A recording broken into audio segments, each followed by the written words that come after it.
নমস্কার প্রিয় কৃষক ভাইয়েরা, আপনারা দেখছেন আপনাদের প্রিয় কৃষি বিষয়ক YouTube channel agriculture helper Bengali.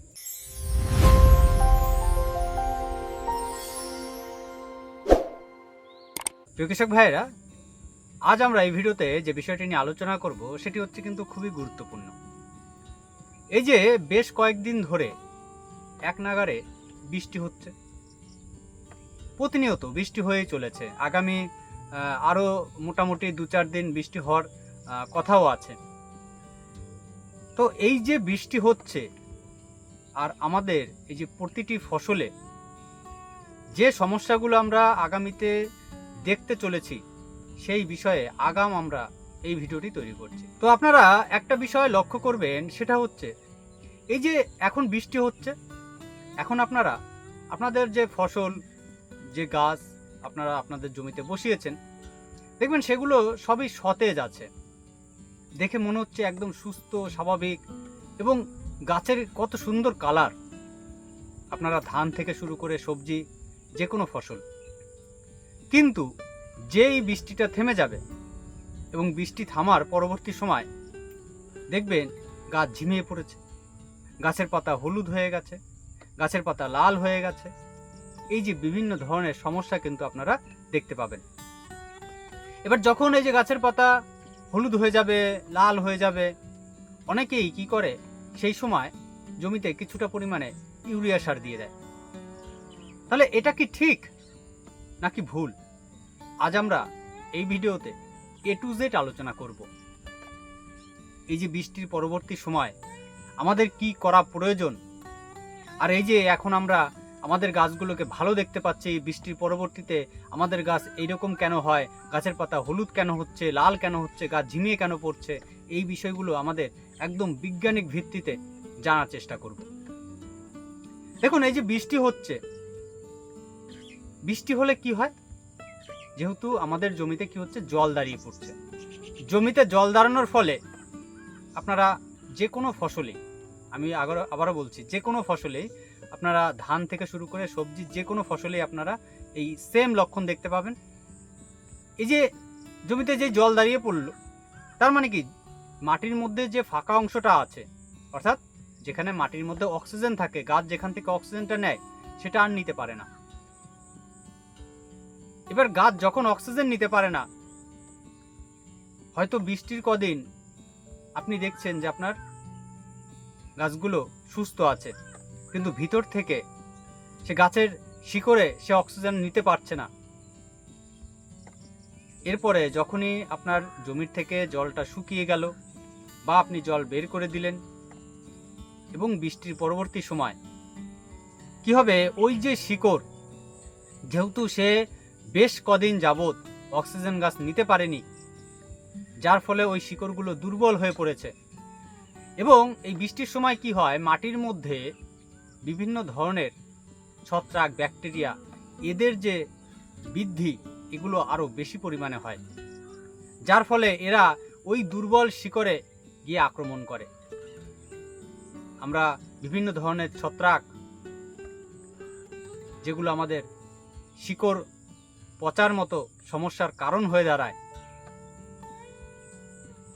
এই ছত্রাকগুলোর যে অ্যাক্টিভিটি, সেগুলো বেড়ে যায়। এবং তার পাশাপাশি যখনই ওই শিকড়গুলো পচতে শুরু করে বা শিকড়গুলো নষ্ট হতে শুরু করে, তখন কি হয়, গাছ আর মাটির থেকে খাবার নিতে পারে না। মাটির মধ্যে যতই খাবার থাকুক বা আপনি বাইরে থেকে যতই খাবার দিন, আপনি কিন্তু ওই মাটির থেকে গাছ খাবার নিতে পারবে না।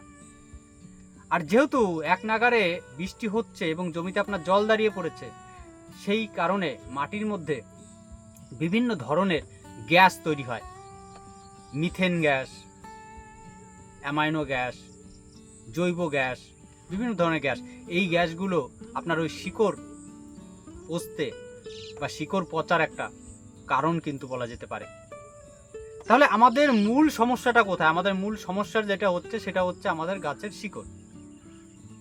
এবার অনেকেই আমরা বলছি যে এই যে গাছের পাতা যখনই আমরা হলুদ দেখতে পাচ্ছি, অনেকেই যেটা করি সেটা হচ্ছে কিছুটা পরিমাণে ইউরিয়া সার আমরা আমাদের জমিতে ছিটিয়ে দিই। এটা একদম ভুল পদ্ধতি। আমাদের সবার প্রথম দেখতে হবে যে এই যে যখন বৃষ্টিটা থেমে গেল, আমাদের জমির থেকে জলটা বেরিয়ে গেছে, মাটিটাকে শুকানোর ব্যবস্থা করতে হবে। এবং মাটিটা শুকানোর জন্য আপনারা যেটা করতে পারেন সেটা হচ্ছে সালফার, শুধুমাত্র সালফার বালির সাথে আপনার জমিতে ছিটিয়ে দিতে পারেন।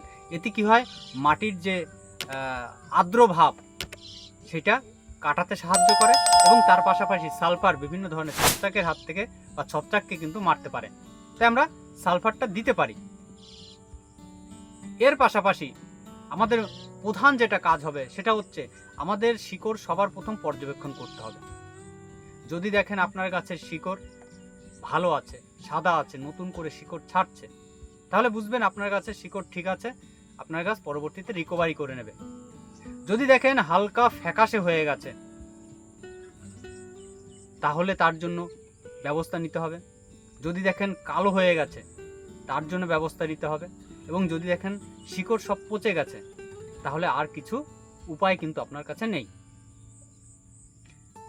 আপনার গাছের যদি এই যে শিকড় আপনি যদি রিকভারি না করতে পারেন, তাহলে কিন্তু আপনি আপনার গাছকে বাঁচাতে পারবেন না।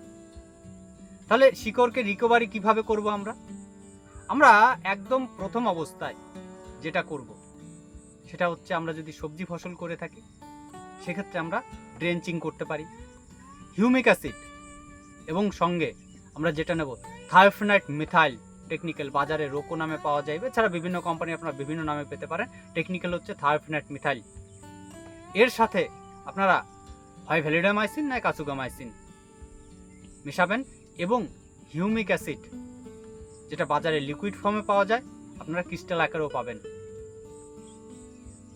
প্রতি লিটার জলে 2 গ্রাম হারে, অথবা আপনারা যদি 98% যদি হিউমিক ফলভিক নেন, তাহলে প্রতি আপনার লিটার জলে আপনার মোটামুটি 2 গ্রাম হারে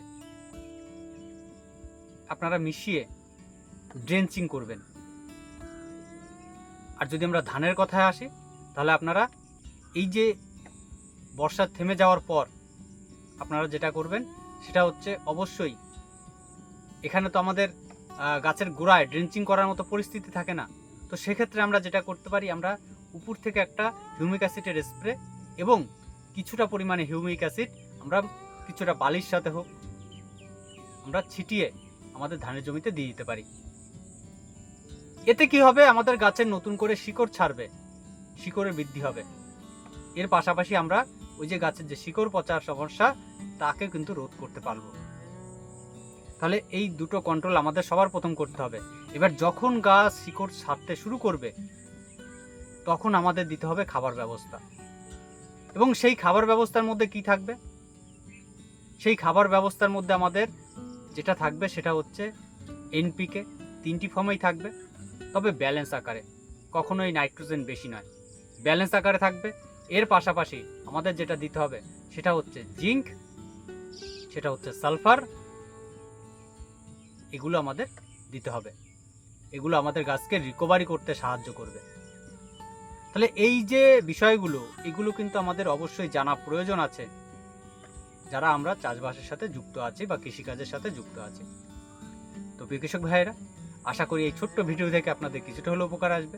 আর যদি ভিডিওটি ভালো লেগে থাকে তাহলে ভিডিওটিকে অবশ্যই লাইক করবেন, ভিডিওটিকে শেয়ার করবেন, আর কিছু জানা থাকলে অবশ্যই কমেন্ট করে জানাবেন।